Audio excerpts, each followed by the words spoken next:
Magna Carta is dated the 15th of June 1215. Like the 14th of October 1066, it's one of those dates in history that we are required to remember. And as Seller and Yeatman knew, it is a document that is renowned more for what we think it says than from what it actually says. In their words, Magna Carta was therefore the chief cause of democracy in England, and thus a good thing for everyone, and in parentheses, except, of course, the common people. Magna Carta was, in its inception, no such thing. But as we shall see during the course of these 6 lectures, it was what people thought that Magna Carta meant that mattered more than what it actually meant to those people who drew up its terms in the weeks leading up to the meeting at Runnymede in June 1215. Magna Carta is a document that has travelled through time, to be taken up by successive generations of people, enthralled by the possibility that it might entitle them to liberties that they sought. And this is as true of the 21st century as it was in the 13th century. In 2009, UNESCO inscribed Magna Carta 1215 in its Memory of World Register as a document that is the cornerstone of English liberty, law and democracy, with a legacy which has had and continues to have enduring worldwide influence.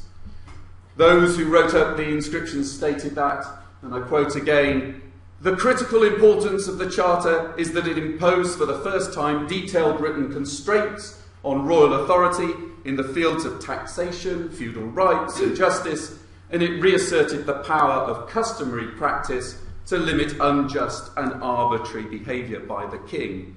It has become an icon for freedom and democracy throughout the world."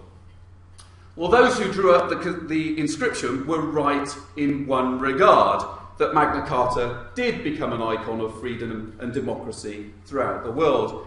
But they were wrong in almost every other regard, as I hope that I will be able to show you during the remainder of this talk. For what I want to focus on are the events surrounding the making of Magna Carta, which reveal just how clever John was when he conceded the terms of the agreement. We'll also see that what this king was trying to achieve in the face of his rebellious barons.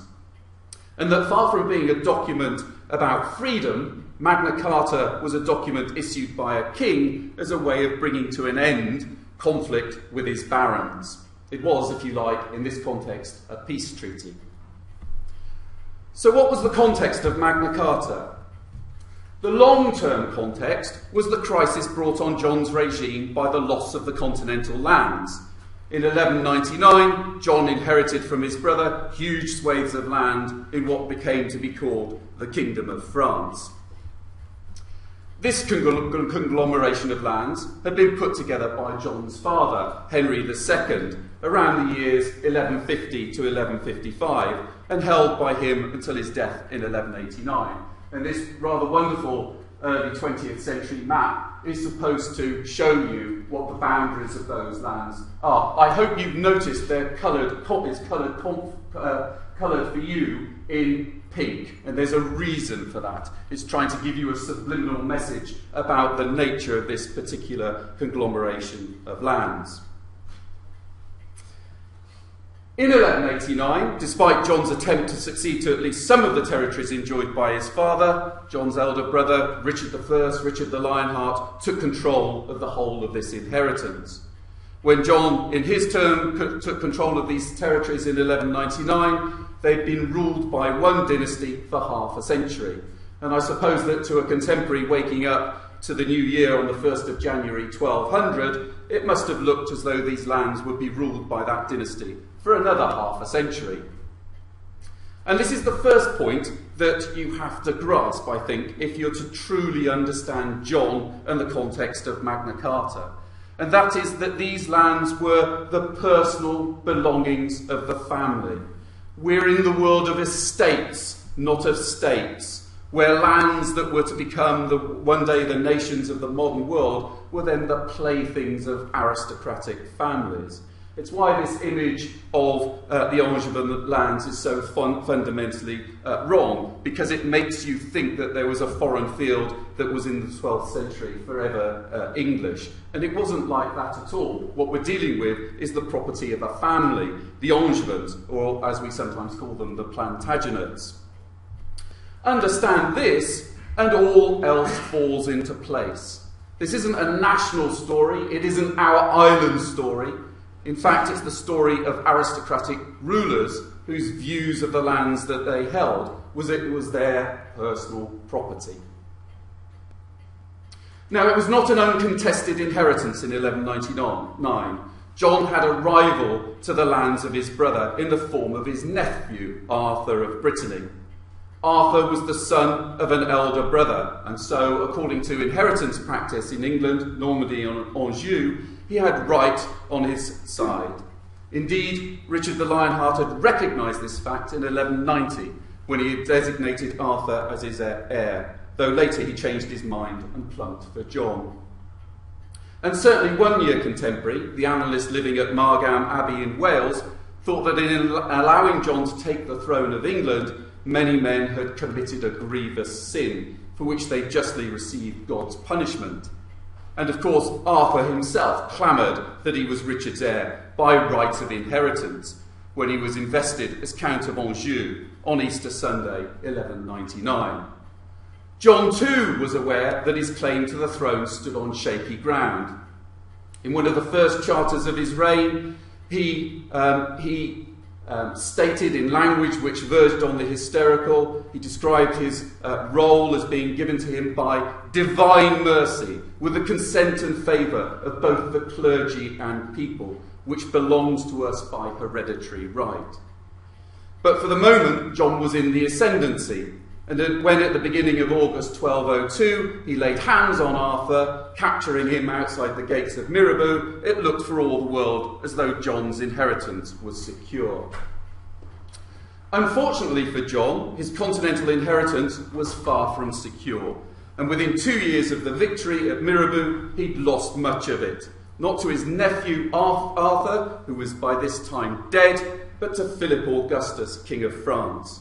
The political map of France, or the French lands, had been transformed to look something like this. And here I've put a comparison of the two, the Plantagenet realm in the, around the year 1200, and what the consequences of the loss of those continental lands were. In the summer of 1204, John's situation looked extremely weak. He'd lost Normandy, he'd lost Anjou, he'd lost his ducal capital at Poitiers, even if he still controlled the port of La Rochelle. And at the royal court, the chief councillors were in disarray, at each other's throats, attempting to avoid blame for the catastrophe and to place it on the shoulders of others. Two key members of John's regime, his Archbishop of Canterbury, Hubert Walter, and William Marshall, the Earl of Pembroke, were even plotting against one another. The regime was about to collapse, and that it did not is something of a political miracle. This state of chaos lasted in the English polity for the best part of a year. John was determined to return to the continent in 1205, but was dissuaded from doing so by Archbishop Hubert, who warned the king that he could lose his kingdom along with his continental lands that were in the hands of the French king. With Hubert advising against the expedition and William Marshall refusing to travel because it would mean coming into conflict with his new liege lord, the King of France, from whom he now held his French lands, others could stand against John. The expedition to the continent that John had planned for 1205 was disbanded, and the king boarded his flagship in a fit of pique and sailed off into the Channel, making his magnates fear that he'd gone off on a foolhardy adventure. They need not have worried. John merely sailed round the Isle of Wight and then returned to shore. But everybody looked a fool, not least the king, and he was not best pleased. In 1206, John did get to the continent, arriving at La Rochelle on the 8th of June, and conducting a campaign in the south which established his regime in Gascony and in part of Poitou. And that's that sort of the red bits down on the left-hand corner of that particular map. That campaign taught John that he needed money, and lots of money, in order to press his claim to Normandy, Anjou, and the ducal city of Poitiers. It also taught him that the Bretons were implacably against him, not surprisingly, since he'd murdered their ruler, Arthur, and the Normans and Angevins were not yet ready to welcome their rightful duke and count. According to the French version of affairs, John attacked the comital capital of Anjou, the city of Angers, razing it to the ground. That seems unlikely, but whatever the story, the men of Angers did not welcome John with open arms, and nor did they seek to throw off the rule of the French king. A successful return to the continent for John was going to be much harder than he had anticipated. But he'd not given up his plan to return. On the contrary, what marks out John's reign in England is this single-minded determination to take back what he saw as being rightfully his. Now, if this makes John sound a bit self-centred and a rather unpleasant sort of chap, then that's because he was. He was attempting to take back those lands not for the good of England, not for the good of his people, not even for the good of his aristocracy. It was a project that was entirely focused on the dynastic needs of him and his family. And if we can see that from our perspective in the 21st century, we can be pretty sure that John's magnates saw it too. And this is why service overseas for so many of them becomes one of the lines in the sand. This is one of the problems that is going to emerge around Magna Carta. So while they saw that they might have a duty to serve the king in the wider British Isles, for example, or even in Normandy, they could not see why they should serve John in Poitou. But it was to Poitou that John felt compelled to go. Normandy was secured against him, Brittany was obdurately against him, Anjou was landlocked. He had no choice but to use Poitou as his bridgehead. Yet Poitou was precisely the part of France to which the magnates refused to go. A clash between these two points of view was inevitable. And this, it seems to me, is one of the keys to unlocking the context of Magna Carta. It lies in the extraordinary self-confidence of a man who knew that he could achieve anything that he set his mind to. He knew that he was absolutely and unequivocally right. For the next 10 years, everything was directed towards the realisation of the goal of a triumphal return to his inheritance. That it would end in defeat, in ignominy, is something that I think never crossed John's mind. And any who stood out against John's ambitions were excluded from the royal council, or even persecuted. William Marshall, for example, who had taken an oath of fealty to the French king for his lands on the continent, was marginalised to such an extent that he was to spend much of the next 10 years in Ireland, where in effect he'd been exiled. Only when John needed the old warhorse in 1213 would the Marshal once again become a central feature of the royal court. The old Archbishop of Canterbury, Hubert Walter, had died in 1205, and so John moved to put in place a man who would serve him loyally. That man was John de Grey, Bishop of Norwich. As it happened, the monks of Christ Church, Canterbury, and Pope Innocent III conspired against John to thwart that move. Innocent III imposed his own candidate, Stephen Langton, whom John refused to acknowledge. The consequence of this standoff between king and pope was that in 1208, England was plunged into an interdict whereby the sacraments of the church by which the salvation of the king's subjects was assured were to be removed.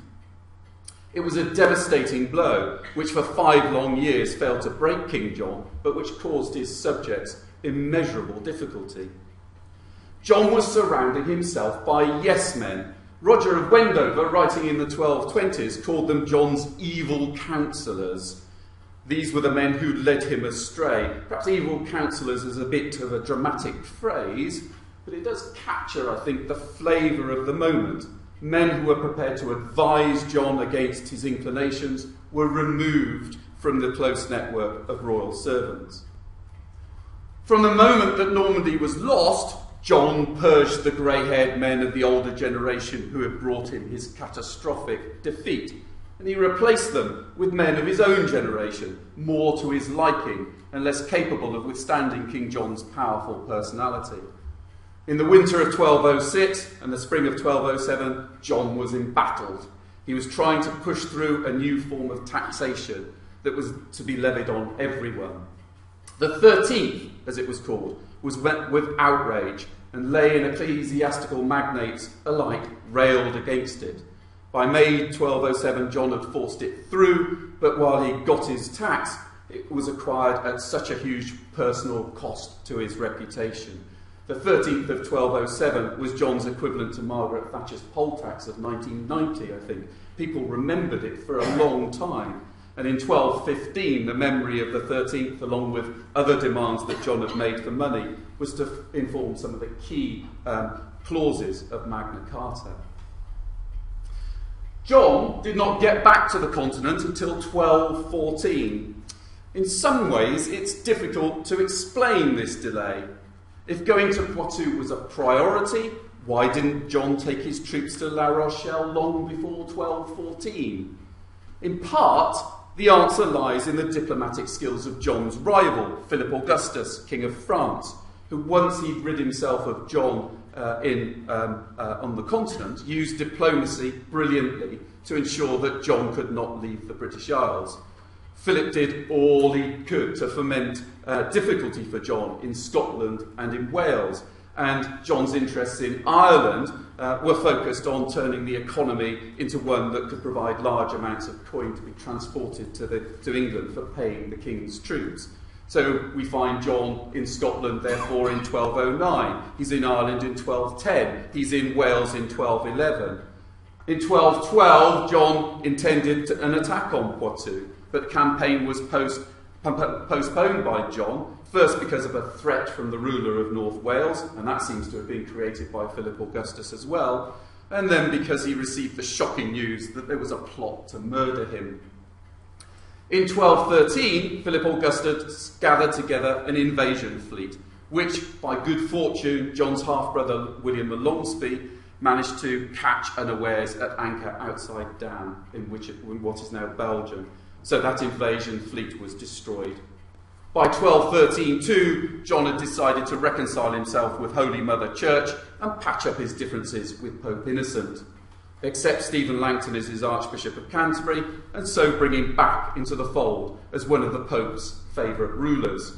Having reconciled himself to the Pope, therefore, John now tried to reconcile himself to his baronial elite, and that became the task of the summer and early autumn of 1213. A near contemporary commentator tells us that John began to eliminate evil customs from the kingdom by the advice of the bishops and to restrain the activities of his sheriffs. Roger of Wendover thought that John promised to restore the good laws of King Edward the Confessor, the sainted pre-conquest King of England who had died in 1066. John was making promises to grant general reform rather than yielding to specific concessions to meet particular grievances. And it's a pivotal moment in the history of the making of Magna Carta because it showed that the king was open to the possibility of reform. By the winter of 1213-1214, John had managed to persuade the majority of his barons to serve in his army in Poitou or to send their proxies, and whilst a minority of the northern barons stood out against service or paying money in lieu of service, it was enough. February 1214, therefore, John leapt into the greatest adventure of his life, the second invasion of Poitou. But this time he had a cunning plan. He'd established an alliance with his nephew, the Emperor of Germany, Otto of Brunswick. The intention was to break the French king by a military alliance that had not been seen since the Third Crusade. And this alliance went eastwards to focus its attention on the French kingdom. The Allies met King Philip at Bouvines, supposed to represent an image of the Battle of Bouvines, on the 27th of July 1214. It was a close-fought battle, but the French defeated the Allies. And that moment really marked the end of John's continental ambitions, the beginning of open opposition to his rule. Against their best judgment, John's magnates had allowed him this one last hurrah, this last foolhardy adventure, and he'd failed comprehensively to bring home a victory.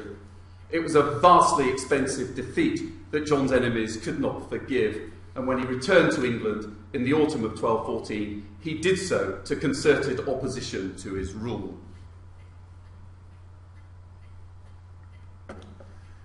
The first sign of trouble for John was the collapse of the Exchequer.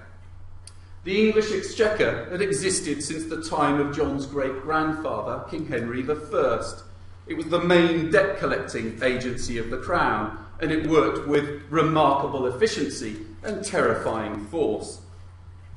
This is an early 15th century image of the Dublin Exchequer. It met twice a year, at Easter and Michaelmas, Michaelmas being late September in each year, and it produced annually a record of accounts called the Pipe Roll, on the grounds that it was stored in the Exchequer and rolled up in the form of a pipe. Very imaginative.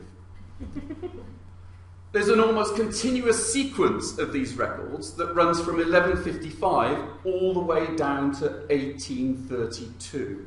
And it's a remarkable testimony, I think, to the longevity of some English administrative institutions. The man who was called before the Upper Exchequer to defend his accounts was the sheriff. You can see him there down at the bottom. I'm supposed to use this to do that, aren't I? There he is, down at the bottom. There is the sheriff. And he was interrogated as to his administration of the king's lands by a truly awe-inspiring array of royal officials. They included the Chancellor, the Treasurer, and chief amongst them, the Justiciar. And the Justiciar was the king's alter ego. When the king was out of the land, the Justiciar was effectively the king whilst the king was absent. So he was second only to the king in the realm. Men approached the Exchequer with trepidation. The law of the Exchequer could and was used to break men who had incurred the king's ill will. It's an extraordinary piece of administrative machinery. At the Michaelmas sitting in 1214, however, the accounts for Yorkshire, Lancashire, Norfolk and Suffolk were not even drawn up. And although the accounts for Essex and Hertfordshire were entered on the pipe roll, they remained unpaid, as did the account for Worcestershire. The account for the city of Lincoln is outstanding, and it looks as though the accounts for Nottinghamshire and Derbyshire were only partially completed.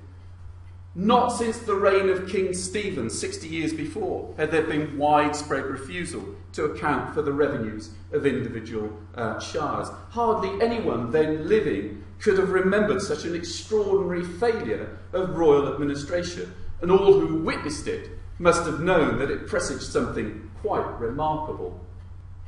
And that remarkable something was the decision by a group of John's barons to present to their king a set of demands. But not any old set of demands that had come out of their heads. What they chose to do was to present to John a document which for them had a totemic value.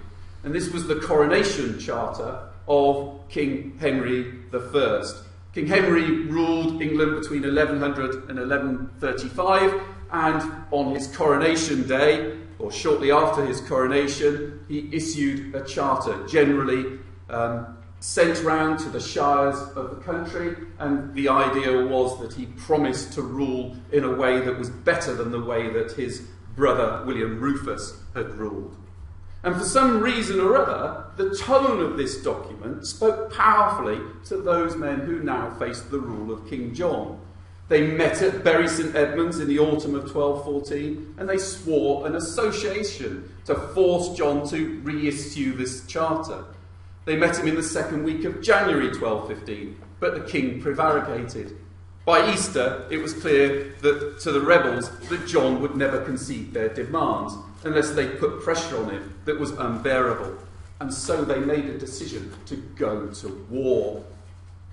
On the 5th of May 1215, a representative of the barons met the king at Reading, and there performed the formal act by which the barons renounced their homage to King John.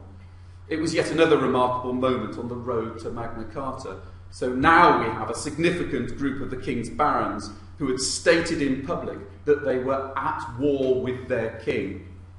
They moved swiftly to Northampton to lay siege to the castle, having first of all raised their standards as a statement that they were on the warpath. On failing to take the castle, the rebels moved to London, where they were admitted by the citizens on the 17th of May. John had now lost control of his capital city. This was the decisive moment. John had to negotiate. When one looks at the events of May 1215, the thing that I think is most noticeable is that although the barons had declared war on King John, and very, very clearly had declared war on him, he refused, in public at least, to acknowledge it in his documents. What he does is he talks of discord, but never of war. And in his documents, he repeatedly talked of reconciling himself with his barons. Are we to believe John's rhetoric? I think that we should. He had the resources to hand to crush his opponents, should he have desired, but even after the capture of London, John still sought a peaceful solution. And from the baronial side, the thing that one notices is that there is no talk of getting rid of the king. No doubt some of the hotheads might have suggested it, but at this stage, in May 1215, no one could imagine the English polity ruled by anyone other than John. He may well have ruled catastrophically. He may well have spent a fortune on a campaign that did not work, but nobody could imagine not ruling, or England not being ruled by John. So they've declared war on their king, but this is to bring him to the negotiating table. And that's exactly what we see in the surviving documentation. The so-called Unknown Charter, which dates probably from May 1215, shows that the king and his barons were hard at negotiating. The text of the Unknown Charter is much closer to the final version of Magna Carta than it is to the Coronation Charter of King Henry I. The barons have moved way beyond the Coronation Charter of Henry I, and they're now looking to think about a wider set of reforms. These two key clauses are worth dwelling on for just a moment, because they appear in this document, which historians have called the Unknown Charter, which appears to be a record of the proceedings that are going on, the negotiations that are going on between king and magnates. And in this particular document, we have these two clauses, clauses 7 and 8. In addition, I grant to my men that they shall not serve in the army outside England save in Normandy and Brittany. And this properly, because if anyone owes me the service of 10 knights, it shall be alleviated by the counsel of my barons. This is clearly a reference to service in Poitou. We're no longer going to go to Poitou. And 8, also important. And if a scutage is the money that is the tax that is levied on the knight's fee in order to allow the knight not to perform his military service. So these two sections are linked, inextricably linked. And if a scutage takes place in the land, 1 mark of silver will be taken on the knight's fee, and if the burden of the army occurs, more may be taken by the council of the barons of the kingdom. Neither of these two clauses make it into the final version of Magna Carta. And therefore the assumption has to be that these two clauses were demands that the barons had, which came out of the determination of John to go back to the continent, but were negotiated out of the final agreement by John. So they were not deal breakers. The rebels were not determined to go to war at any cost. The Articles of the Barons, this is a document that probably dates from around about the 10th of June 1215 and represents a formal, because it's sealed at the bottom with the King's seal, it represents a formal stage in the negotiating process between King and magnates. The Articles of the Barons, which is the next stage in the negotiating process, also shows that there are some negotiations that are still being made. The first clause of the Articles of the Barons states, after the death of their predecessors, heirs who are of full age shall have their inheritance on payment of the old relief, which is to be stated in the Charter. This is a clear reference to the creation of Magna Carta, which is going to happen in the future, and a statement that negotiations were still ongoing about what that old relief was. King John said it was £100 for an earl and a whole barony. The rebels thought it should be 100 marks.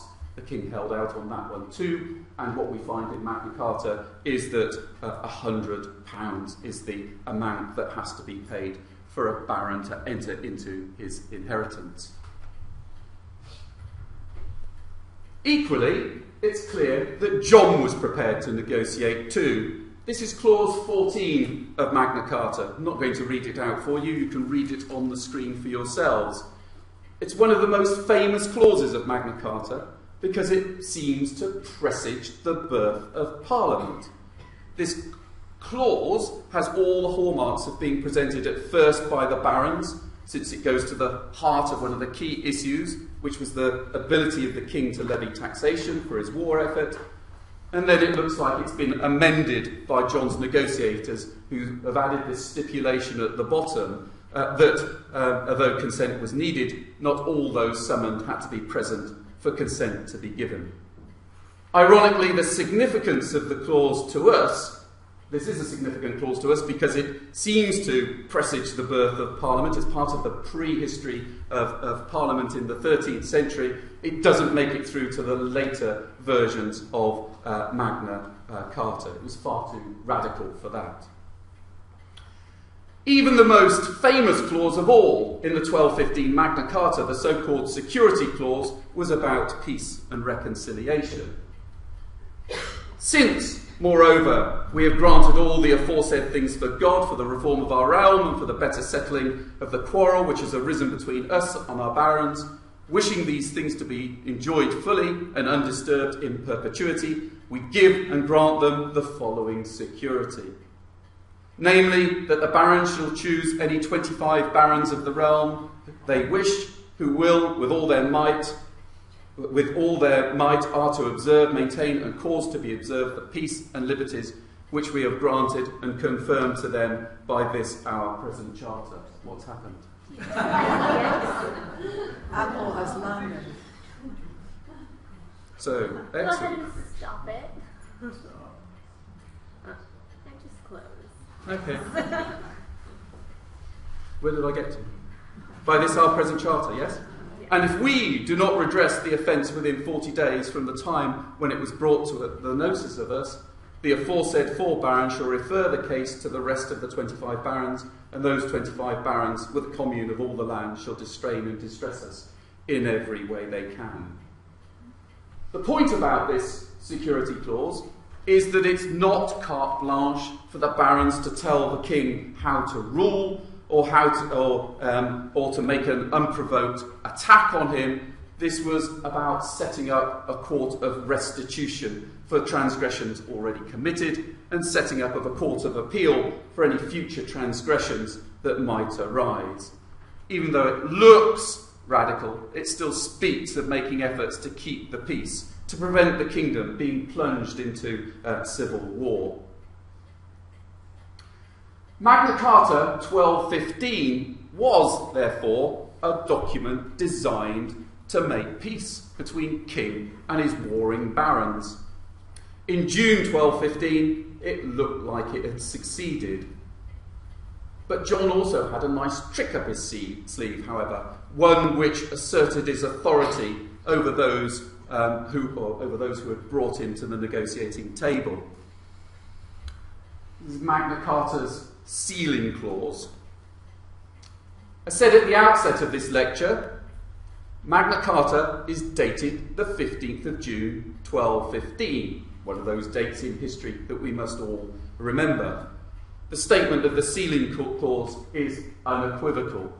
Given by our hand in the meadow called Runnymede between Windsor and Staines on the 15th day of June in the 17th year of our reign. And yet Magna Carta is also very clear that the terms of the agreement were sworn both on our behalf and on that of the barons, that all these things named above will be observed in good faith and without evil intent. On the strength of this evidence, it looks as though on the 15th of June 1215, any swearing of oaths that was undertaken was done not by the king and the barons in person, but by their representatives. How can we reconcile these two contradictory statements to be found in the extant text of Magna Carta?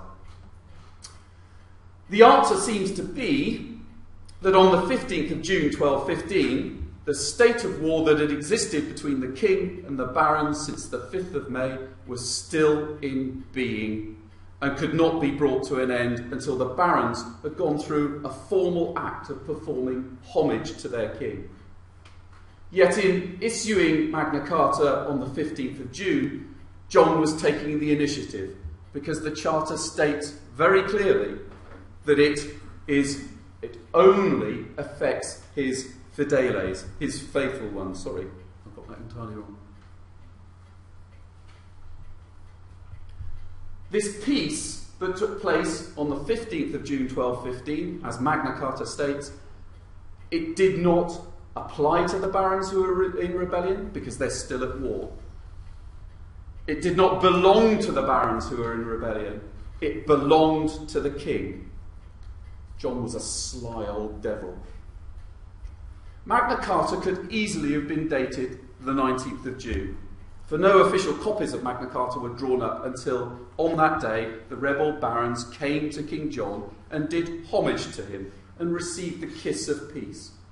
Only on the 19th of June and after were official copies of Magna Carta drawn up. The first evidence we have of Magna Carta being drawn up is around about the 24th of June. It certainly doesn't seem to have been drawn up on the 15th of June. It's being drawn up after the events of the 19th of June.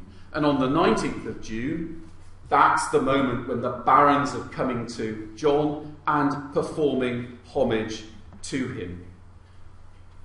The events at Runnymede, in this context, therefore, are a triumph for the king, because they secured for him what he'd been seeking, a peace settlement, by which the rebel barons would be brought back to the royalist side.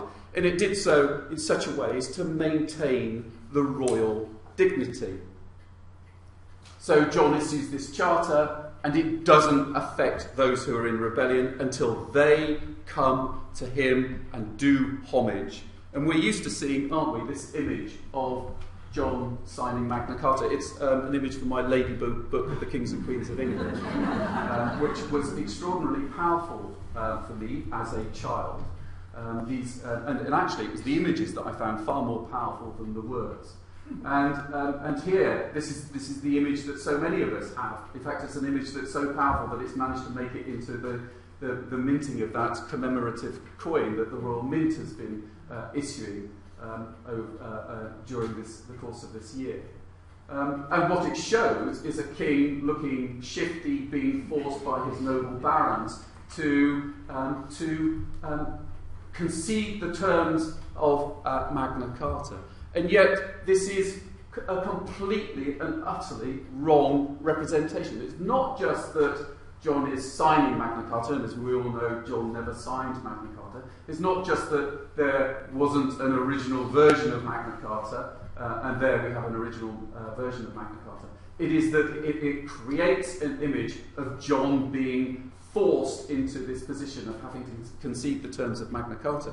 Whereas, in fact, if we need some help in conjuring an image of the day, we could do worse than look at this relief from the Victoria and Albert Museum, possibly a central relief for a chimney piece, dates from around about the year 1800. And here the artist has rightly captured the flavour of the occasion as John hands to his barons the concessions enshrined in the Charter. And you can see they're on their knees, or at least one of them's on his knees, as indeed he should be if he is performing homage to the king. And the king is quite rightly sat on a dais and sat up high. The maker or the designer of this particular relief understood the relationship between the king and his magnates.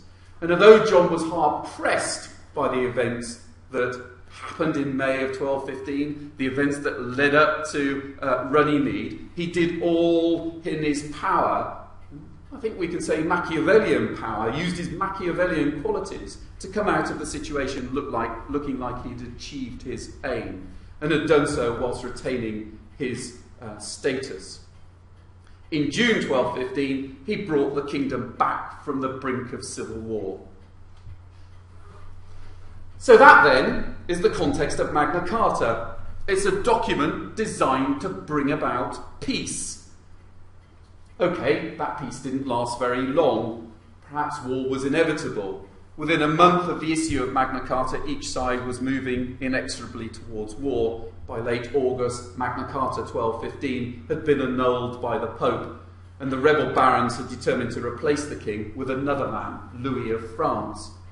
The remaining 13 months of John's life were therefore spent in a bitter fight for survival, and Magna Carta 1215 had passed into history. I want to end my talk by saying something about the copies of Magna Carta that we have on display here in the Society of Antiquaries. You might well ask, why do they matter? They're all 13th century copies of Magna Carta, but none of them are the items that historians call engrossments, the documents that were issued by the Royal Chancery and therefore had the Great Seal attached to them. These originals, as we might call them, of which there are 4 remaining, 2 of them in the British Library, one held by Lincoln Cathedral, one held by Salisbury Cathedral, are of course magnificent survivals. But what they show is the king's administration at work, producing documents that were, insofar as we can tell, destined to be kept in bishops' treasuries to be referred to as and when was necessary. The copies in the Society of Antiquaries collection are evidence for the reception of Magna Carta. The first one was copied up into a register of the Abbey of Peterborough, and that is a copy of the 1215 Magna Carta.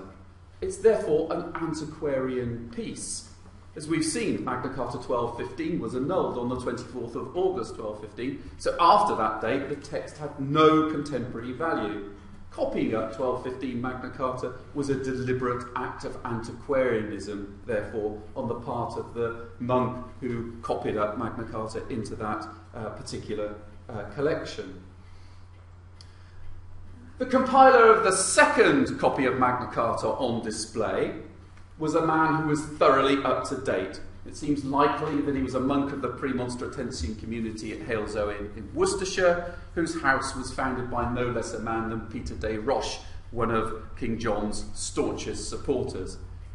It's a copy of the 1225 version of Magna Carta, along with the 1225 Charter of the Forest. In other words, it's the text of the charter that Henry III authorised in February 1225 with his own seal, and therefore it's the one that's in force when the Halesowen copy was made. We don't know why this particular copy was made, but it's very clearly a beautiful copy, may even have been designed for display. And there's a rather interesting little aside. In 1279, Archbishop Peckham ordered that copies of the Charter should be displayed in cathedral and collegiate churches throughout the land. Edward I soon squashed this order as an unwarranted interference in secular matters. But nonetheless, we get a sense of just how important Magna Carta was to mid-13th century English society. The reception of Magna Carta becomes increasingly important. And in fact, so important was it that when we get to statute collections being made for the emerging legal profession, the very first document that we get in them is the 1225 version of Magna Carta. And that's the third item that we've got on display for you. Again, we have little idea of the origin of the text on display, but the fact that it is one example of what was becoming a widespread collection of statutes says much about the reception and importance of Magna Carta.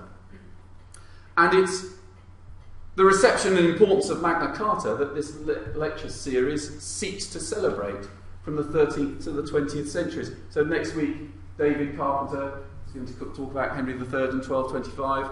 The week after that, Susan Reynolds is going to talk about Magna Carta in its European context. And then Justin Champion, Linda Colley and Vernon Bogdanor are looking at Magna Carta in those particular contexts, the 17th century, the American Constitution, and in the context of the 20th century. And we hope that you enjoy the lecture series, and we invite you to have a look at our exhibition if you haven't looked at it already. Thank you very much.